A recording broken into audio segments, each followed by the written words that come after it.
我有一個朋友最近翻上海，喺香港唔使證明嘅，去到機場檢測一次，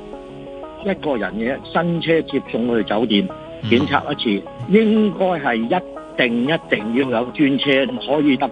公共交通工具，因為點解呢？你而家機場檢測咗係陰性嘅，已經發現咗都會係有陽性感染啊嘛。你俾佢搭嗰個交通工具，你會唔會喺其中係已經感染到人呢？而家爆發到咁樣，你點樣收拾呢？根本而家你搞到香港雞毛鴨血。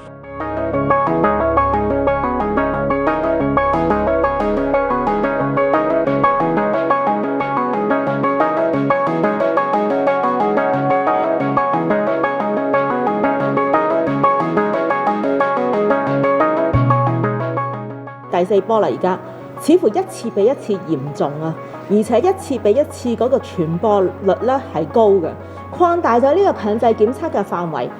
都唔能夠控制到疫情，就真係一定要考慮咧做呢一個強制嘅全民檢測，並且要配合其他嘅一啲防疫嘅措施，包括係咪封城14日啦，因為呢啲措施而受到影響嘅市民提供翻一啲支援啦。我哋要求咗好多個月嘅關於呢一個指定酒店同埋指定交通工具嘅一啲措施咧，呢啲工作咧其實都係我哋好想政府去做嘅。我哋希望呢一個咧力爭清零咧係真係說到做到，